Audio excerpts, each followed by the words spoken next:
Hey folks, this is Mike Tango Whiskey coming at you with Hurt Feelings Report, episode 34. So the Hurt Feelings Report is the weekly show where I review all of the comments that I've received in the past week, and I highlight the very best insights and the very best insults. It makes for great content. It gives you an opportunity to laugh at me and see me get fired up about people talking smack in the comments, and getting to show a little bit of appreciation for the people who say some positive and nice things. It's cathartic for me and it's entertaining for you. So a little bit of a channel review. If you're new to the channel, welcome. This is the prepping channel for the 68 percenters, we call ourselves. We're right in the meaty part of that bell curve. We're not like tactical tier 1 operator ninja types. And we're not off-grid survivalists, bushcrafting, homesteading, collapse preppers yet, even though we may be working our way towards one of those edges, or both maybe. But we're kind of normies. We're white-collar workers, blue-collar workers. We live in the suburbs, we live in the city. We drive sedans and minivans and go to soccer games and all that kind of stuff. So welcome to the channel if you're new.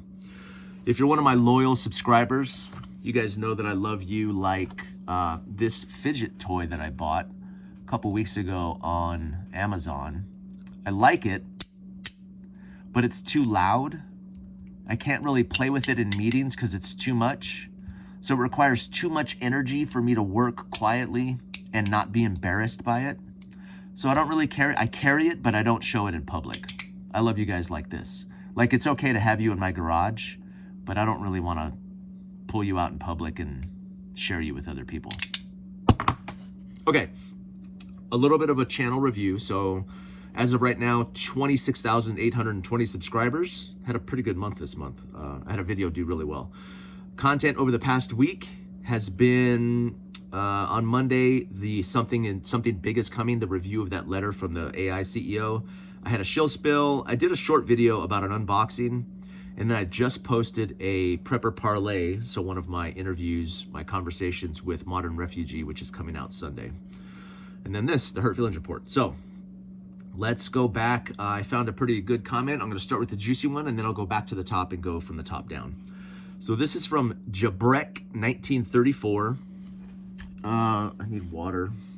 Jabrek 1934. Tango Mike. Roy Benavides ripping off his call sign to gain credibility. POS. Real knows real, and you ain't it. You ain't it. All right, Jabrek, is that like Jaboy? Jabrek. I don't know who Roy Benavides is. I don't know who Tango Mike is. And I certainly didn't rip off his call sign to gain credibility. Does that... Okay, so does Roy Benavides own the phonetic alphabet? So I was military, I know the phonetic alphabet. So those letters obviously mean something to me. But I cannot tell you why those letters mean something to me without really revealing too much PII. But just trust and believe. You don't trust and believe, but I'm not a POS. I didn't rip off Roy's call sign, okay? Mike Tango Whiskey is something that I've used for a long time and will continue to use for very personal reasons that I'm not going to share with you. So, you, sir, you tourists can kick rocks. I said, nope, that's not where it came from, but whatever. Okay, don't be left behind. It's a video about me flipping on AI professionally. No, wait, this is on We're Not Ready. So the big video from Monday. You spoke quite true words.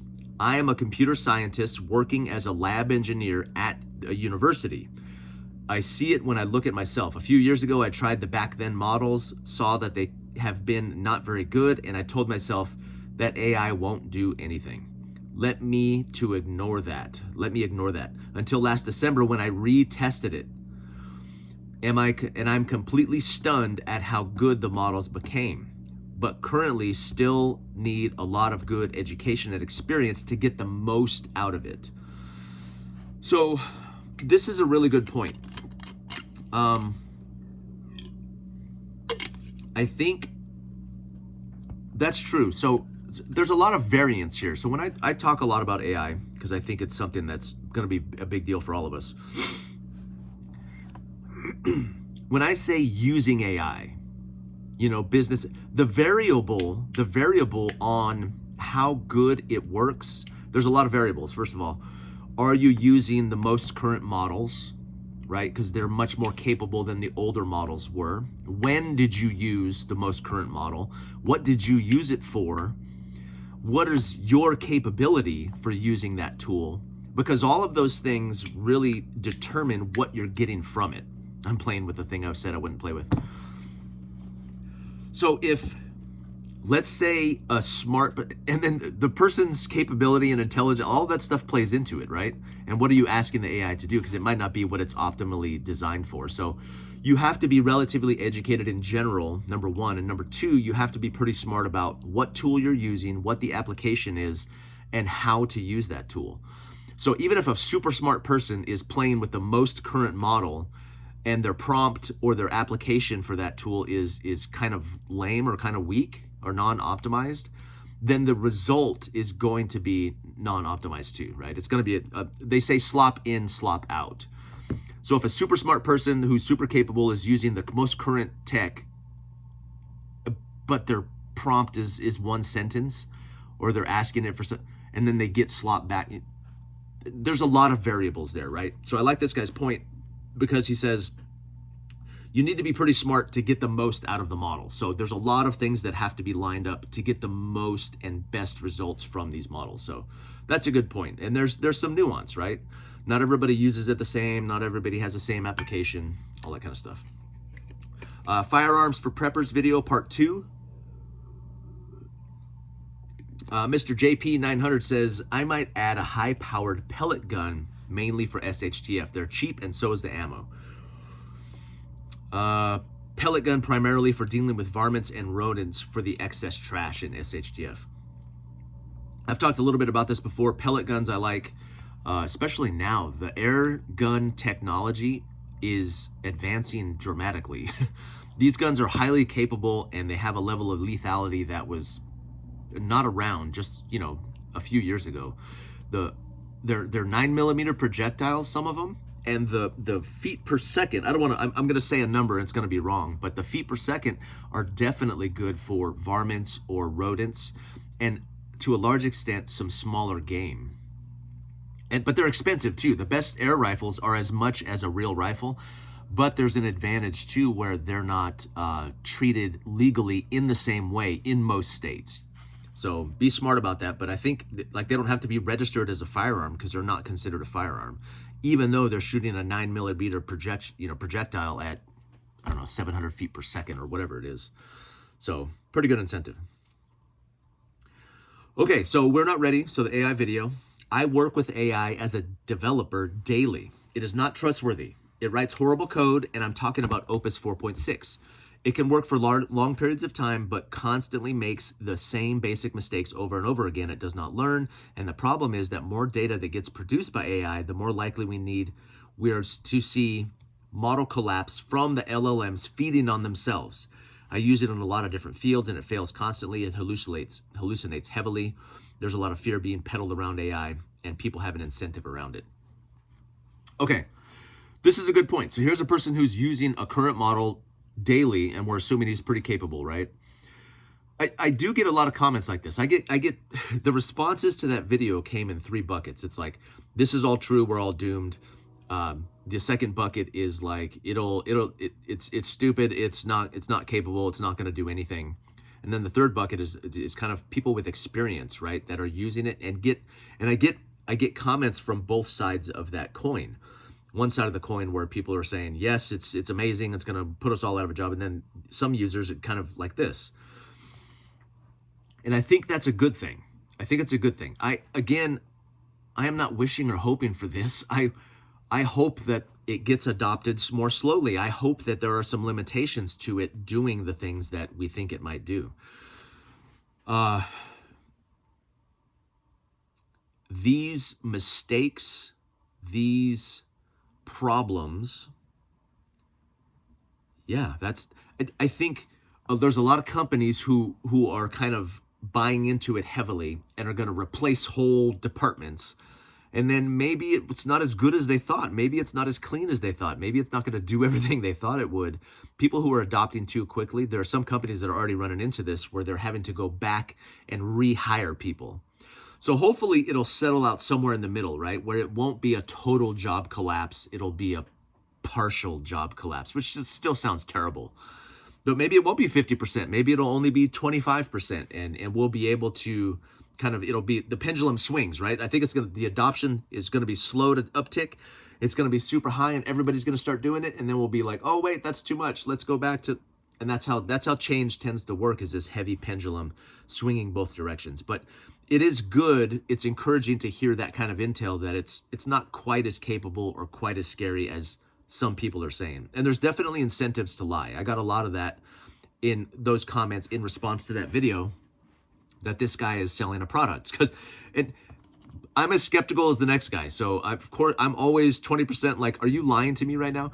And at the end of his letter, his suggestion is, a lot of people pointed this out, his suggestion is, just buy the current model and play with it. So that's a good point. That's a good point. There's a decent chance some of that's some marketing. But the people that are saying that are also discounting the rest of the things that he's saying, which are obviously happening. So it's both. I take both into consideration. I trust but verify all the things that is said in that letter. And then over here, I'm probably going to play with the most current model too, right? And hopefully I experience some of that. It's like, maybe it's not as great or it's not as powerful as I thought it was. And that'll help me be less afraid, less scared, and more knowledgeable about what it is and be more precise, right? I want accurate information. Even if you're trying to sell me something, I don't really care as much.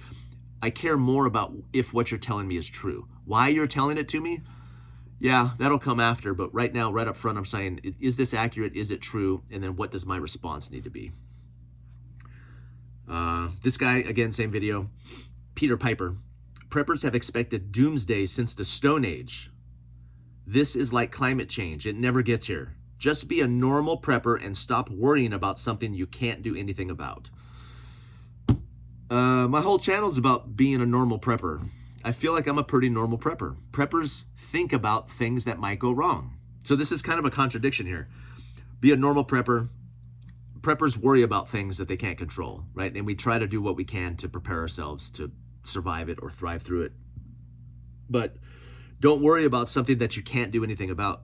The whole point of some of the conversations I've had on my channel about AI is that I'm going to do what I can.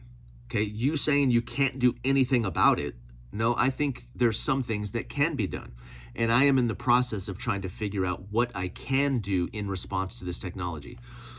Now, I will also readily admit that I may spend the next year getting smart and capable about AI, and it may progress so quickly that all of that adapting won't matter.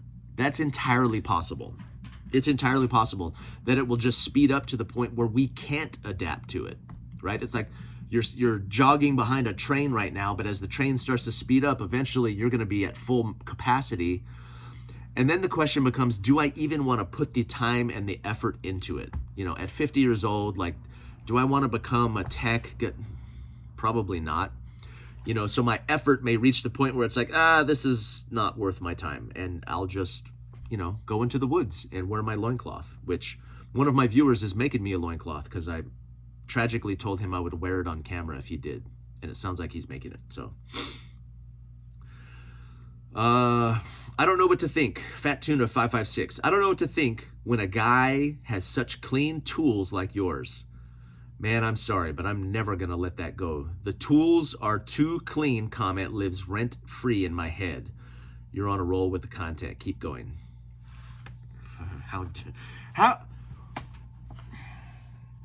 How you can't even see. What does that mean? What does that mean? What does that mean? Clean tools. Aren't you supposed to clean your tools? Should you not wipe down your tools?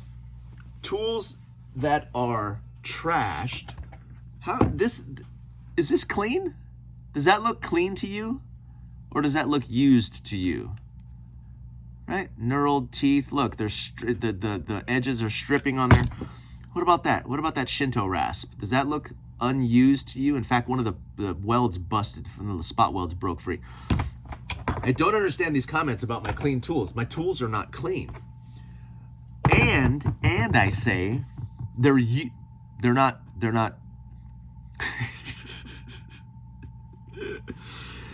Woo.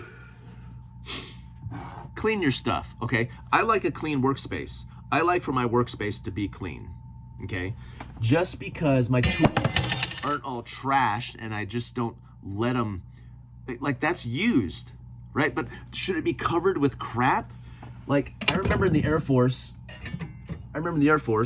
part of your task was to clean your tools. Every day we had to inspect our toolbox. We had to be at our box, ready to go by the time our shift started. And then we had to inspect our box to make sure all of the tools were there. Then the supervisor would do the weekly inspection to make sure your tools were present and accounted for, and then that they were clean. A messy toolbox and trash tools, that's not a sign of a good mechanic or a skilled craftsman. A skilled craftsman takes care of his tools. I know you weren't being facetious, but I get this comment a lot. It fires me up. Like, I've been in a guy's garage where there was no walking space and just crap was everywhere. And I couldn't even, how do you work in that space? You have to have an organized and clean workspace and take care of your tools. Okay. Sorry, I got distracted by. Okay, we're not ready. Swag Daddy says, this is bullshit.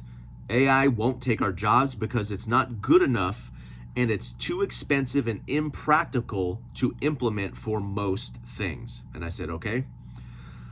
Max Extreme World says, I agree with this. I've tested AI models and it's far from taking jobs anytime soon. The power needed for AI is incredible and we don't have that kind of power available right now. Okay, again, this is a very common, so where I work, I have a white collar job and I work adjacent to education. I've seen it take jobs. And maybe that's a misnomer. Maybe, because here's how companies are avoiding admitting that right now. It is not taking jobs, but when somebody leaves, the hiring has slowed down dramatically. Okay, all the numbers are indicating that. What's happening is when somebody leaves, profits are down, so they're just not replacing them. Okay, and they're finding a way to automate that work, or they're spreading it out amongst other employees. So did AI replace that person? No, not technically. Like, they didn't fire that person and they didn't install software and then say you're fired. That person left, right? And then they just didn't replace them. And companies are not really reporting that as AI job replacement. So it can do, again, D students, right? Most people in most jobs operate at a D student level. You know, we're just not at full capacity, and AI can do much of that busy work. A lot of jobs are just redundant busy work. Those jobs are definitely going to disappear, and it's a large portion of the economic engine that drives this country. And the power, we don't have that kind of power right now. That's true. So that is a limiting factor for AI, is the compute power, right?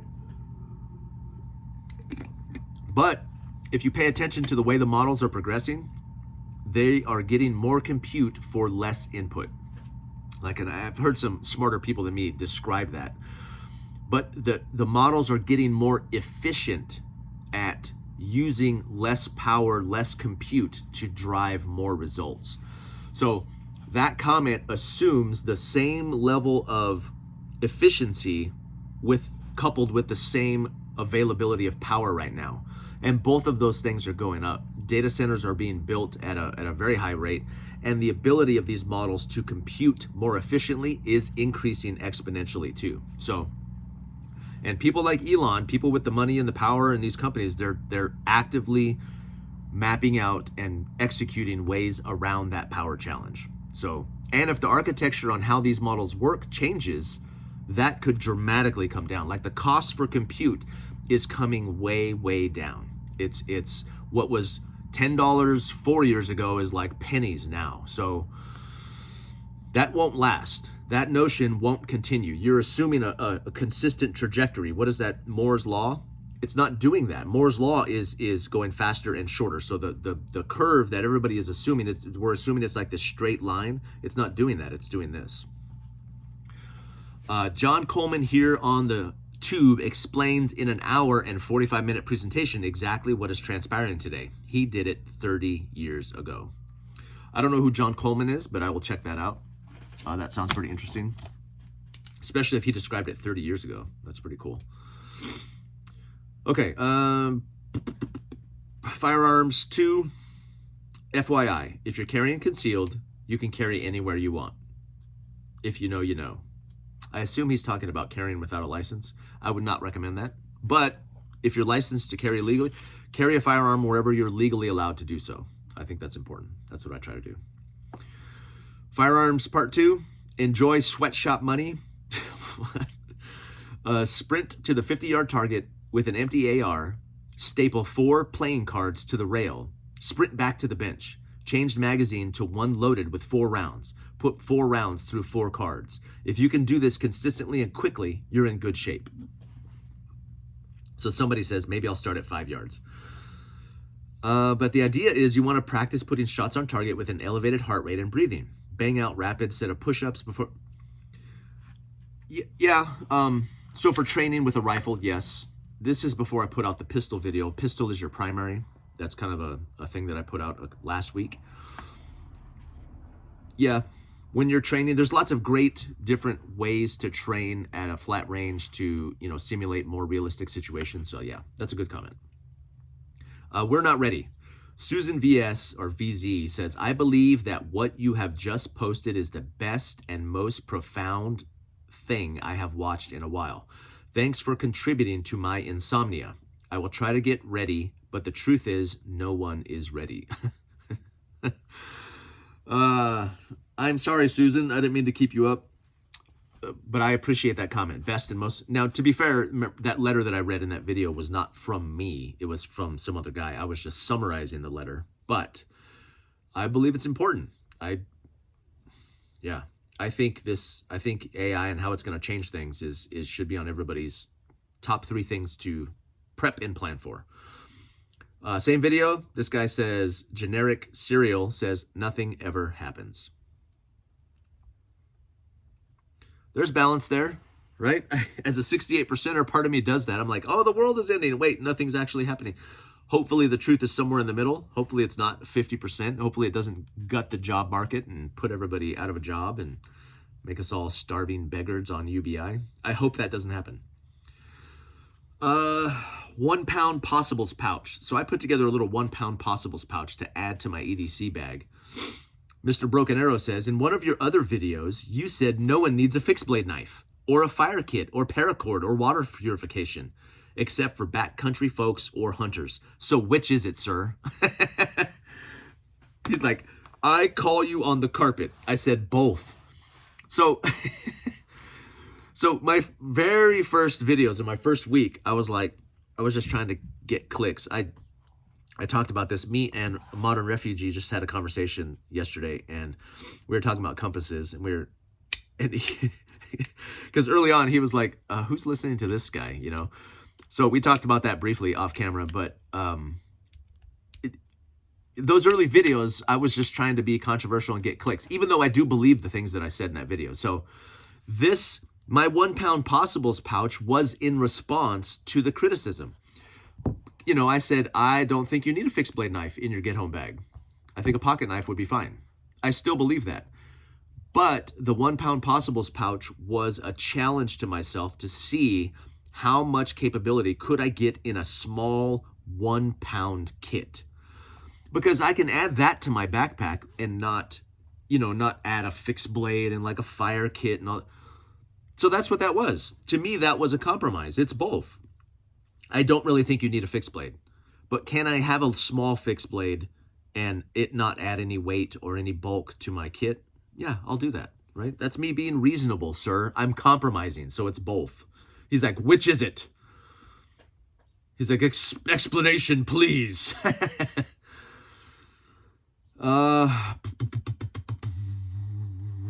Archery, this guy says for Firearms Part 2, Mr. Sharif 4936 says, archery would be a good addition. I'm recovering from my second knee replacement, so not getting much range time, but it's on my list. What we need is more training specifically for elderly and disabled. This is, me and Modern talked about this too. You know, we're both in our 50, I'm 50, he's in his 50s. And most of my audience is 35 to 65. So there's just not a lot of prepping channels out there talking about age. You know, I think not modern frontiersmen, but the modern, oh shoot, what is his name? Jay? It's escaping me.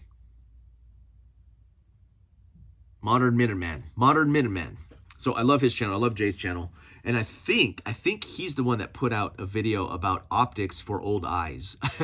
If he didn't, somebody needs to do that, because like the way I used to acquire my sight picture on iron, I'm a fan of iron sights, even on rifles.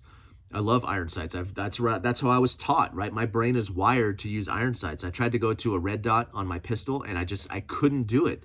Every time I practiced with it, I was fishing for it, and I practiced for like a year. And I said, screw this. I'm a danger to myself if I have a red dot on my carry pistol. So I don't use a red dot. My brain, maybe it's too old to be rewired at this point. That channel in my gray matter is just too deep. But I wish that's a worthy thing, because my sight picture has changed. When I go to do my sight picture with iron still, my eyes have gotten worse. So I'm like, oh wait, that's not what I remember. Right? So those are things you got to think about. There's things you have to think about as you get older. Everything you thought you were capable of, or your ideas from 10 years ago, may not work still anymore. The Society one, don't be left behind. So my flip on AI says, why is this the only tech that idiots think is leaving people behind? There's babies being born, my guy. I don't know what that means. I said, tourists around here make it into the HFR. You're clearly a tourist. Why is this the only tech that idiots, so I'm an idiot, think is leaving people behind? So he's saying there's other technologies that are leaving people behind. There's babies being born, my guy. I don't know how those two things are related. If you're questioning my knowledge about babies being born, I would also consider myself an expert in that area. I'm very prolific, okay? I have 8 children. All mine, all on purpose, all from the same woman, not Catholic, not Mormon. I have been I've been to every appointment for every doctor's appointment in every pregnancy, and I've been in every delivery right next to my wife while the baby was born. I've cut every cord. I've given every first bath.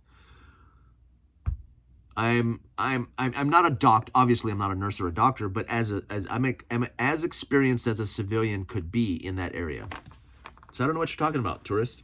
And you made it into the HFR. Congratulations. Did I say his name? The Society one. I don't know what you're talking about. Okay, we're not ready. Laugh out loud. You think you're going to live with the elites when 60% of people are out of work and they see you living good by embracing this garbage? Fool. Okay. You think you're going to live with the elite? No, I don't think I'm going to live with the elites when 60% of people are out of work and they see you living good.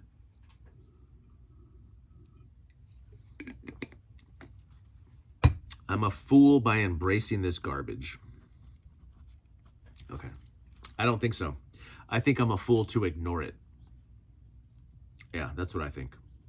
I think, again, my adaptation efforts may be in vain. It may not work.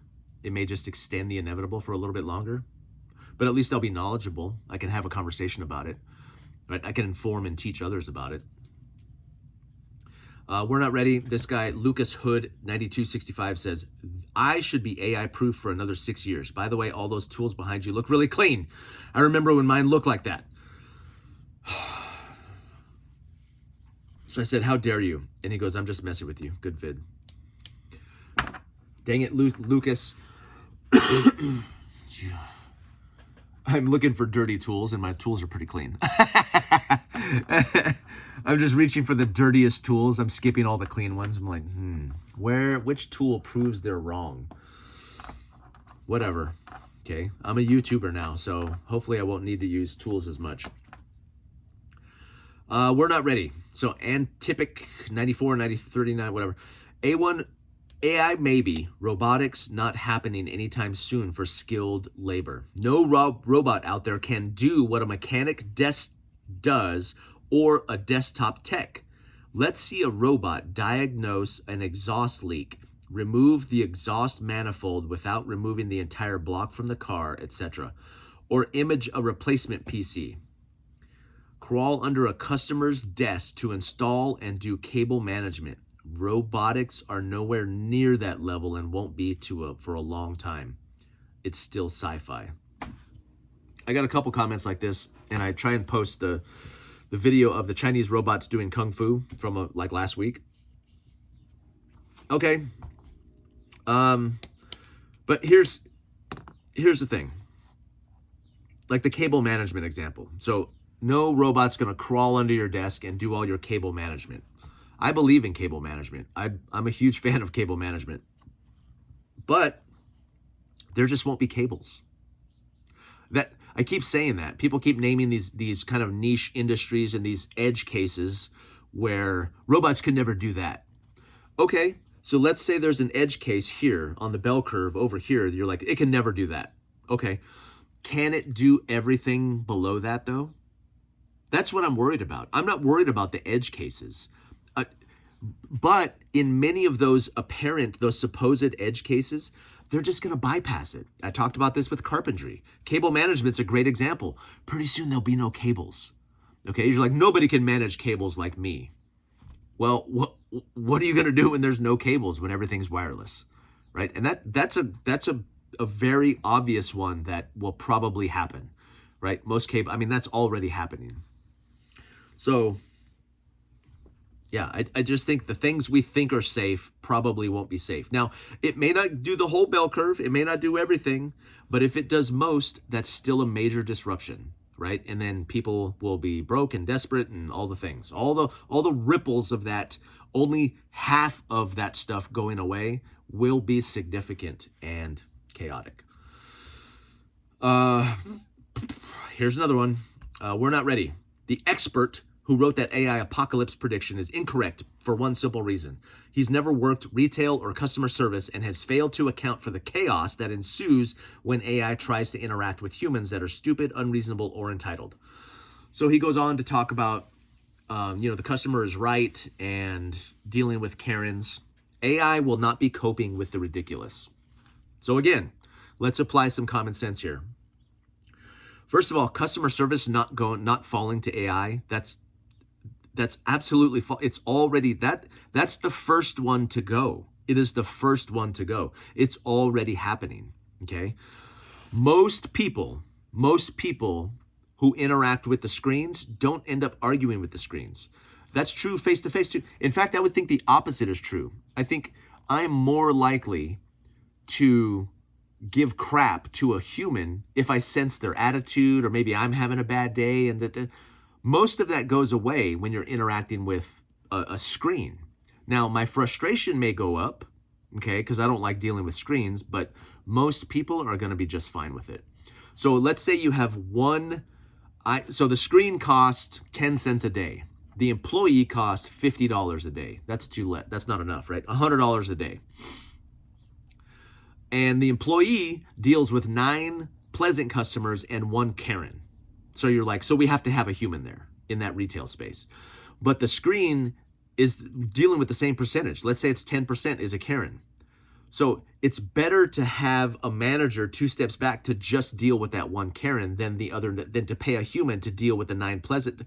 The math still works in the favor of the screen, okay? It still works out. Customer service and retail, it's going to be a fraction. Now, retail stores may, like way down the road, all of the automation and the tracking inventory and all that stuff happening from behind, and I imagine they'll have mirrors. Like once you scan a shirt, the AI mirror will just show you in that outfit and show you what you look like. There will be no more dressing rooms. You don't have to try it on. You're like, oh, I like that shirt. And bing, and it'll just show you a generated image of you wearing those clothes in the mirror, or something like that. There may be a human out in front of that store, like greeting customers and doing that, but everything behind that, yeah. Retail and customer service are, yeah, dude. That's the first one. It's the first one. That's the easiest one. It's the easiest one. Where I work, our receptionist left, and we just never replaced her. We got an automated phone system that's AI, and it directs the phone calls. There's nobody up front to answer the door, and we just put a phone there. We just put a phone there. So that may be frustrating for people to walk in and say, there's nobody here. But they don't, there's no revolt. Nobody gets pissed about it, right? It's uncomfortable, it's frustrating. But most people are going to be just fine with that. They're going to be just fine with that. Don't be left behind, me flipping on it. I gave the example of helping my wife develop a training plan for a new employee.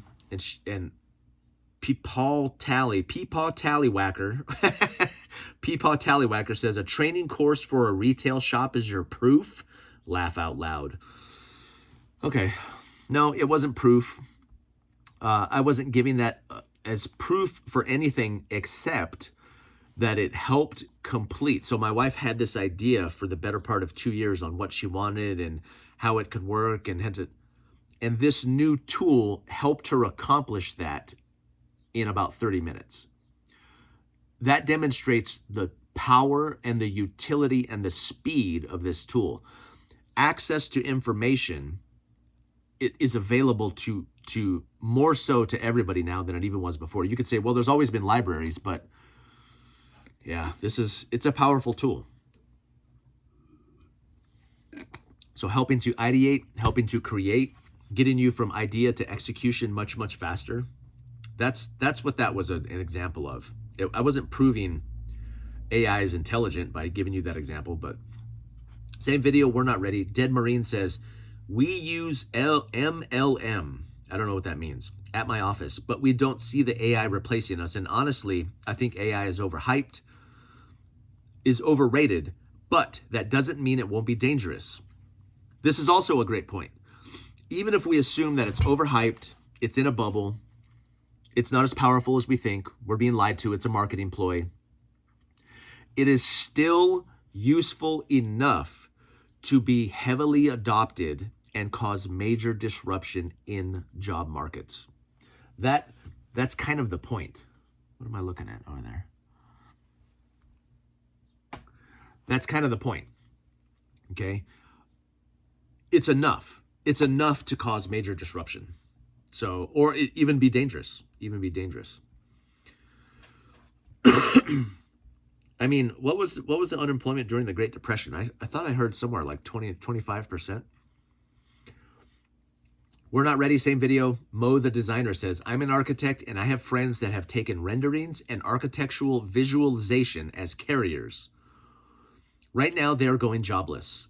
And we are talking that we are the first architects generation that went while studying in architecture school with hand drafting to digital drafting and rendering.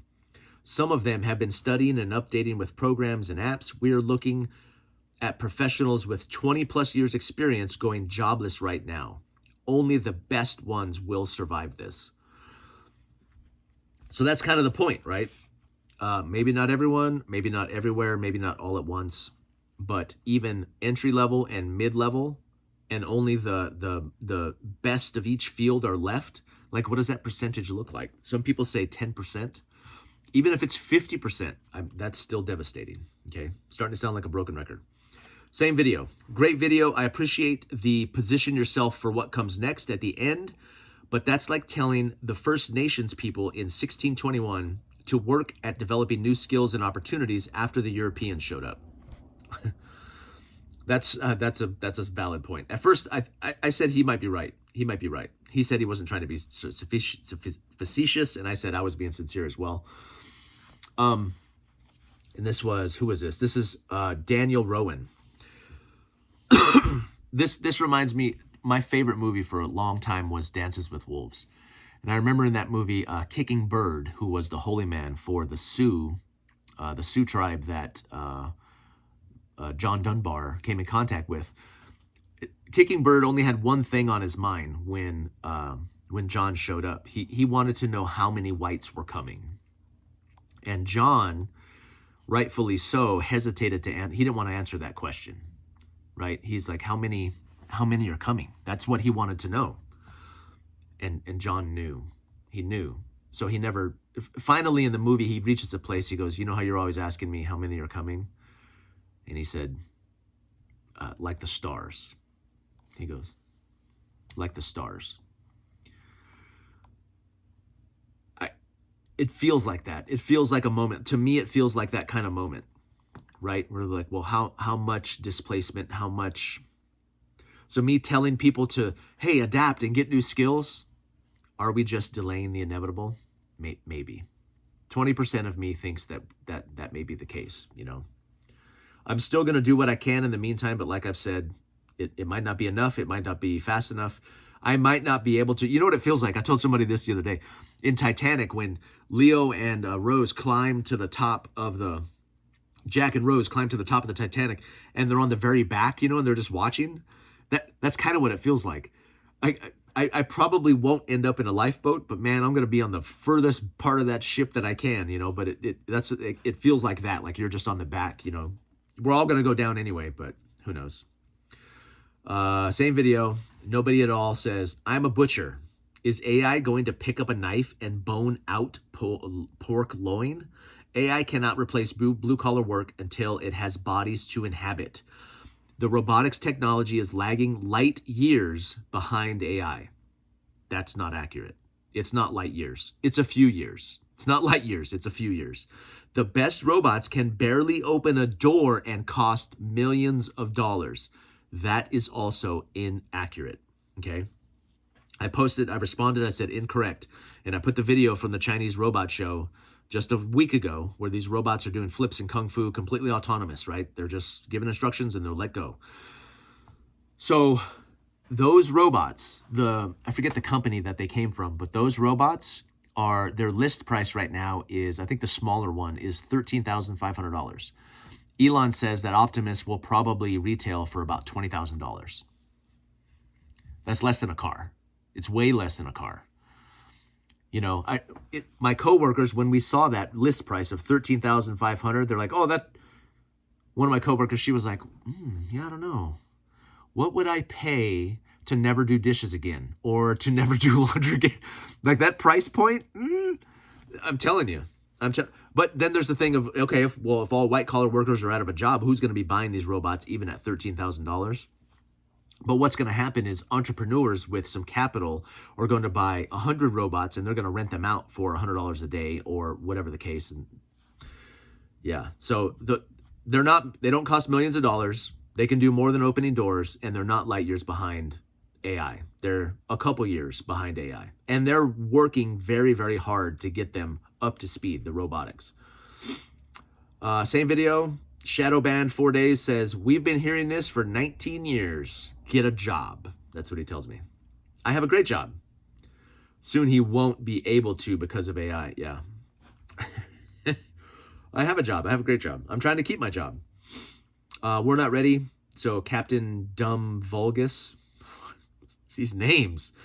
That may be true, but no one has explained to me how they plan on powering this juggernaut that's supposed to make these huge changes when the infrastructure is barely adequate for pre-AI days, let alone what it's now using in water and power. But I could be wrong. It doesn't worry me except for the bubble bursting and all the people buying into it. Yeah.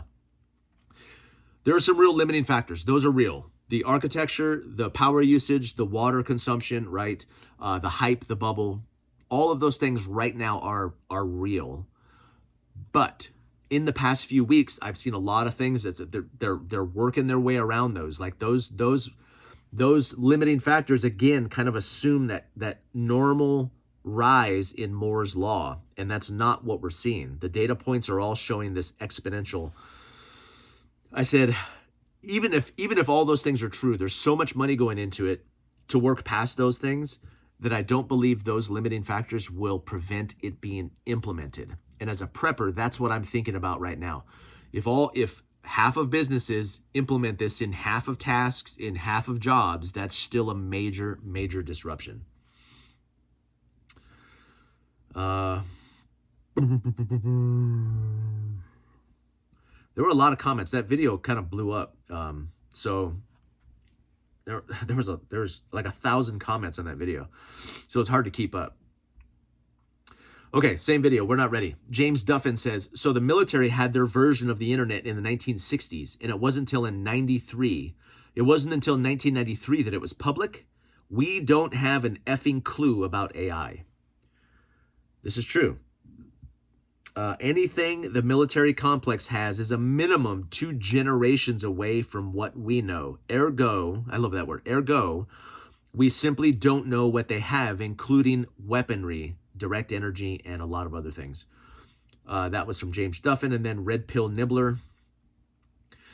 Yeah, I've gotten this comment several times. So even like the public models that we have, the access to, you know, the current version of Claude or Gemini or whatever, Opus, that what we have right now, the military or the government probably has an iteration of that 2 generations ahead. Now that's terrifying. And we really haven't even talked about the military application of this stuff. So I'm primarily concerned about jobs because I think that's the biggest impact to the 68%. That's us, right? But the military front, where the most incentive to do it the fastest with the least amount of safety, that's where that is going to get terrifying. And it's already terrifying. There was footage just the other day of a robot engaging a Russian soldier in Ukraine. You know, drone swarms of autonomous kamikaze drones. Like how do you survive that? Even as preppers, we're like, I'm getting some land, I'm going into the woods.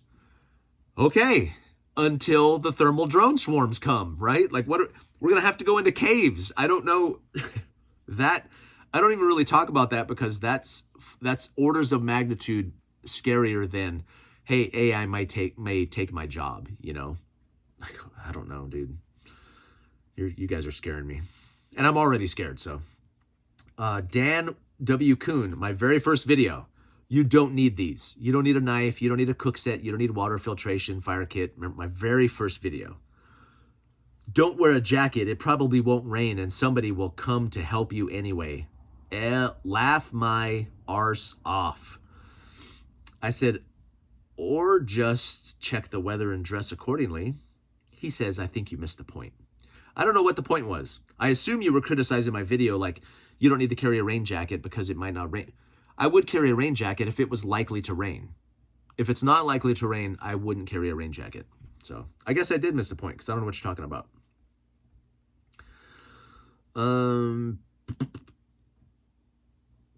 Pistol is your primary.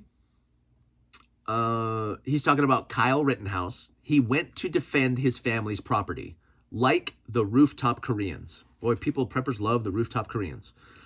It's an example of an SHTF long gun use case, right?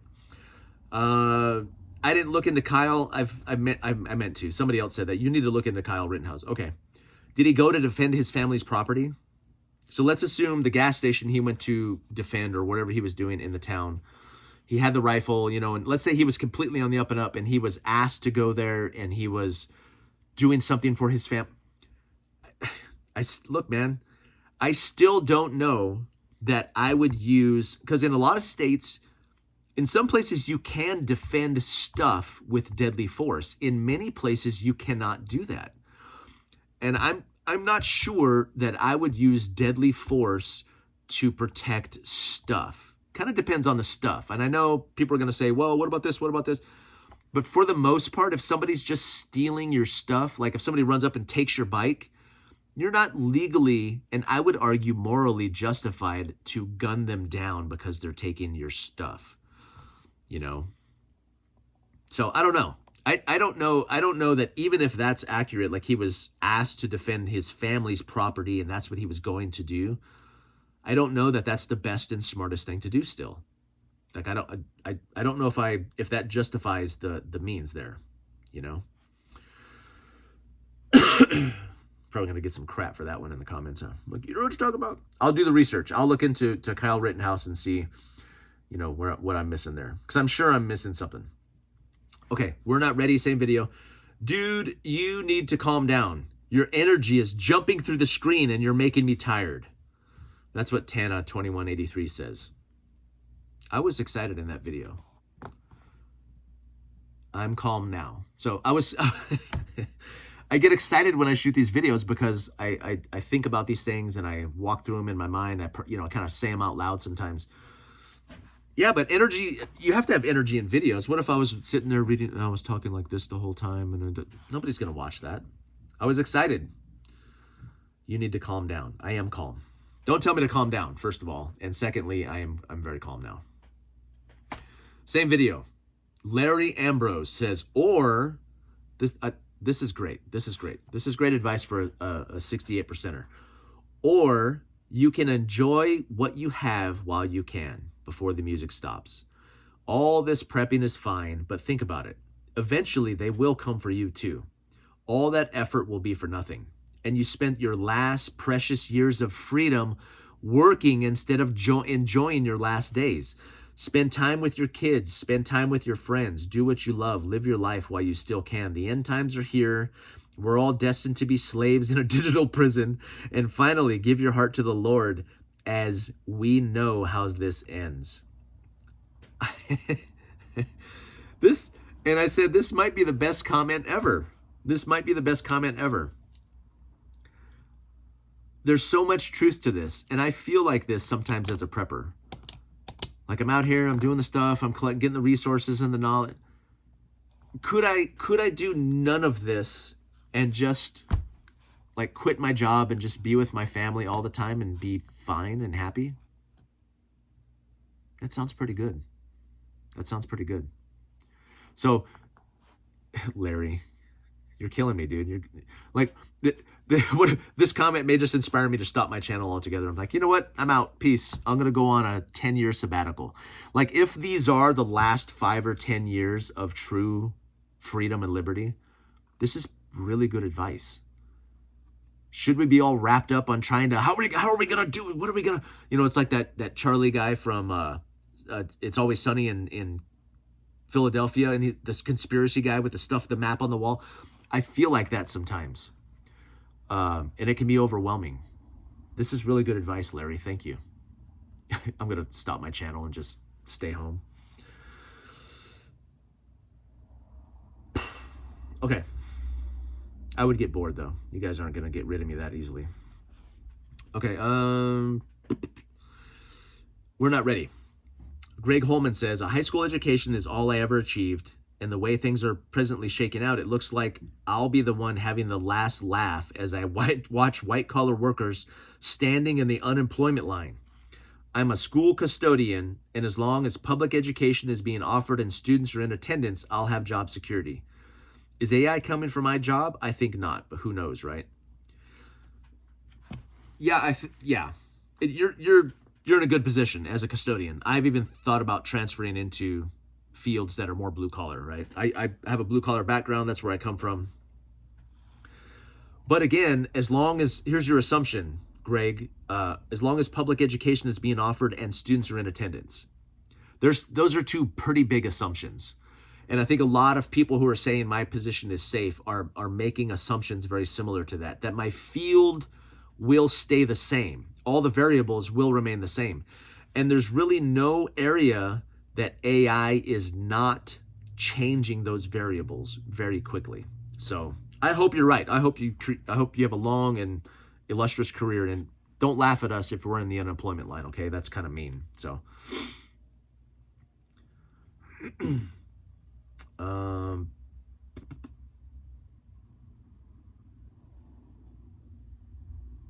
yeah, this is kind of a long one. Optical Phoenix says, so when you're evaluating information that you can't personally verify, you can't know whether it's right or wrong. So what a prepper should do in this scenario is keep both possibilities in mind and prepare for both. I agree with that. I feel like that's what I'm doing. Who said that? I want to make sure and give him credit. That's a good Optical Phoenix. Yeah, that's a good. Yes. I'm pivoting at work like I have some control over it, and I can come out of this successfully and keep my job that I love with my team that I enjoy working with, right? I am working to that end every day that I go to work. But over here, I'm also prepping for the inevitability that I might lose my job. prepping is that. It's like that, right? Same video. 5 Given C says, a couple of thoughts. Hope I'm wrong here, but I believe AI will become the beast of Revelation. If so, you're effectively saying you can't beat them, join them. That's elevating practicality over morality in your decision matrix.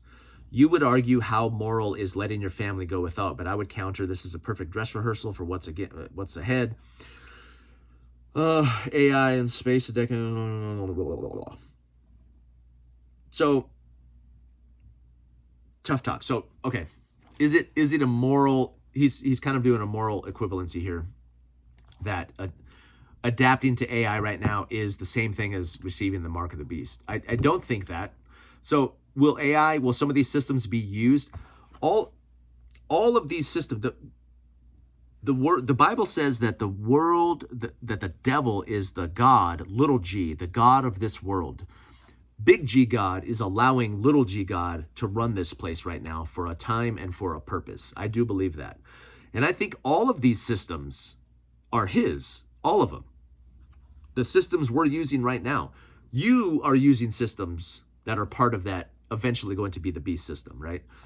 Is AI the beast system? That's so general and so high, it's not very useful to say something like that.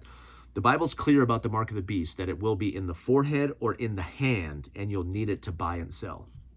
Okay, so I'm looking for forehead and hand when it comes to beast system. And I'm preparing myself mentally and physically to say no to that. So, am I on a slippery slope by working with AI right now? I don't know. I don't think so yet. If I reach a point where I feel like I am, then I'll stop.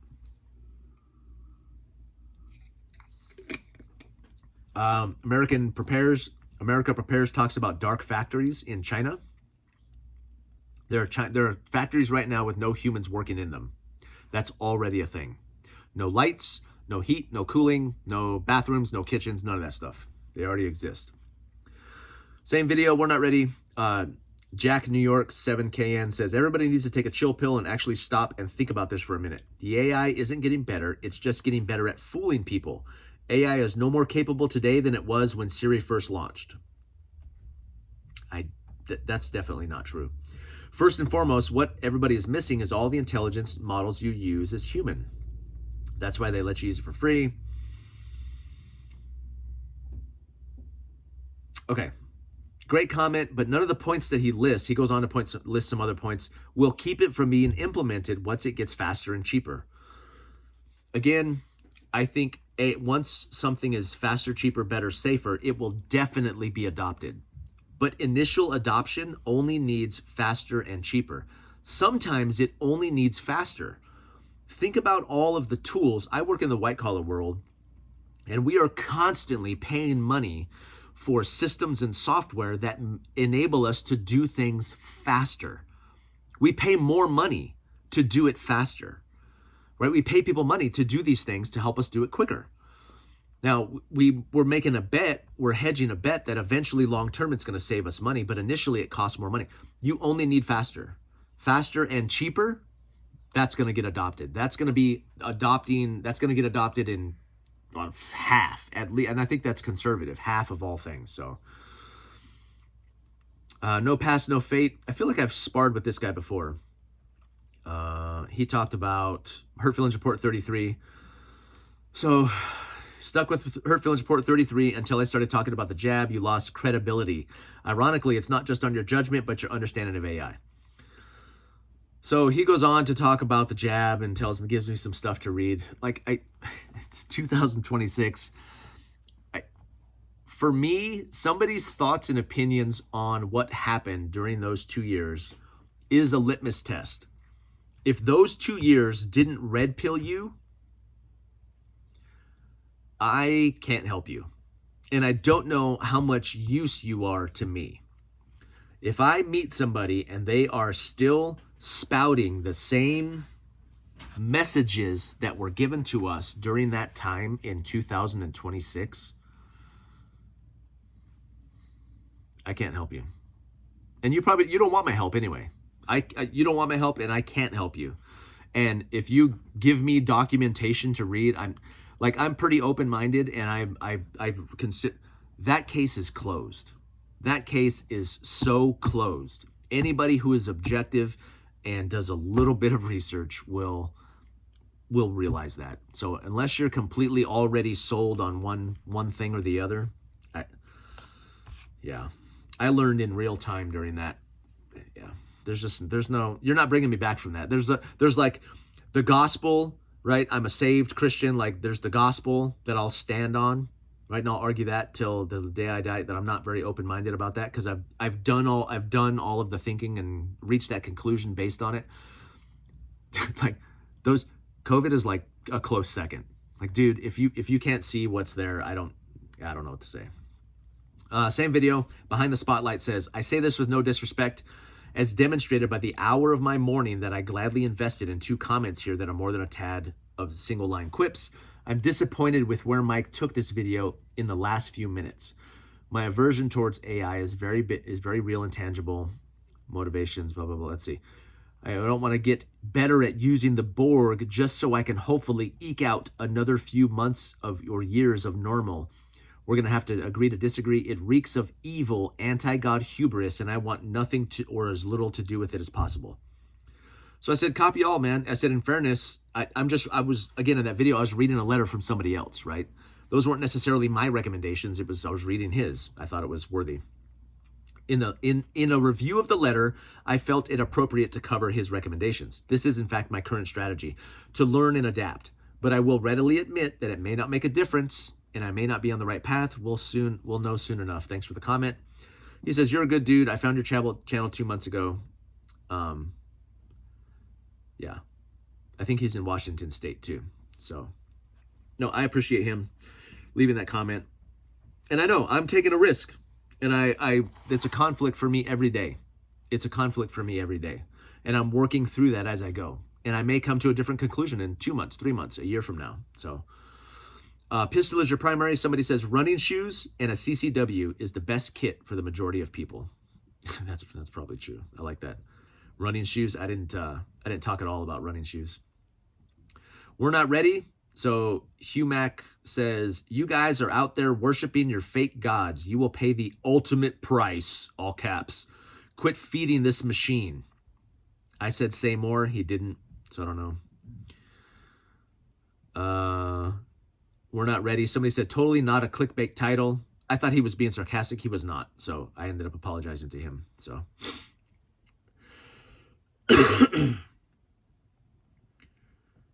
we're not ready. Praise Yah, for he is holy. I am a paralegal at a mid-sized firm. Last year's AI rollout made first-year associate position obsolete. Now we have everything. We have AI for everything. Are about to get Lexis Create Plus, which offers document drafting. Yeah, there's some real-world intel. Same video. I listened to a few other channels that have reported on the Matt Schumer letter, and the reactions range anywhere from Matt is 100% correct to we're all doomed, to the middle of the road reactions to 100% we're not doomed. It was designed to sell more AI subscriptions. Yeah, so here's the marketing thing, right? I don't have anything to sell on here. That's not why I did the reaction to it, but I am trying to navigate this new thing. I think Matt was being genuine in that article. And again, if it was marketing, I don't think it makes a difference, because my initial analysis is what he's saying accurate? And I see a lot of other sources, a lot of other people saying the same things. So whether he was being accurate to sell subscriptions matters less to me than whether or not he was being accurate. I can look at that objectively and say, I think this is accurate, therefore how do I need to respond, right?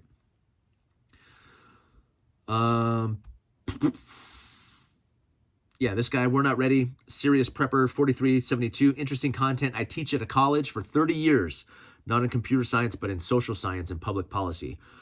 For fun, I've been talking to ChatGPT for the past year for documenting how I think rather than token choices, looking at abnormalities, blah, blah, blah.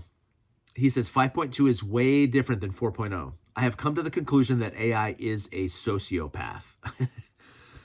It's not responsible for their actions and doesn't give a damn because there's no punishment. This is a good point. I almost put out a video that said all robots are psychopaths because they're not completely capable of empathy, right? They're not capable of those same things. So like it fits the description of a sociopath for sure. So I thought this was an anti-AI video, Exo Rifleman says, but it's a pro-AI video. You will be replaced completely by AI and enslaved by the government through social welfare programs. Yeah, maybe. I fear you might be right. We're not ready. I haven't worked on purpose for years to be ready to be able to navigate a collapsed system. WTF my handle is. That's who said that. I legitimately consume as little as possible. Consistently Inconsistent says this. I legit consume as little as I can. I've been ready for a minimalist life. I even fast a few days a month without thinking about it. I love this. This is the way. And I wasn't being sarcastic.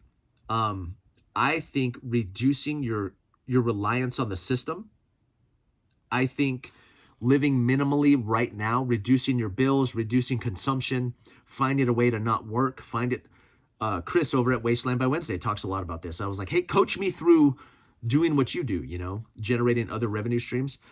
Doing it now is the way. Like skipping meals, not eating, walking places, doing everything manually. This is, I think that's where we're all going to be, or a good chunk of us are going to be soon anyway. So the more hardship and the more, minimalism you can incorporate now, I think that's a good way to go. I think it's the way to go. I want to be doing more content on that in the near future. So this guy says, Craft Shoemaker says, unions will never let AI in. Yeah, I don't know a lot about unions. I don't know if they could stop it though. They haven't been great at stopping technology in the past. So Mike 805 says, there's one issue very few people talk about. The current state of AI, there's no way to fully secure them. Full stop. The safeguards are easy to navigate. Yeah, I talked to a buddy of mine who described to me all the different ways that these things can be navigated.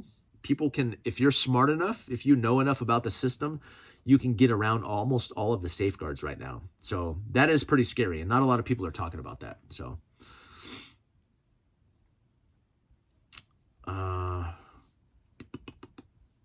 boy, there's a lot of comments this time. Where am I at? Hour 7. It says, you're not using AI. AI is using you. UhoTube says, you're helping them make humans obsolete. Alas. Yeah. Also, absolutely laughable. They calculate that you can buy your way into their future with money. Again, absolutely laughable. I'll simply walk away from all of this.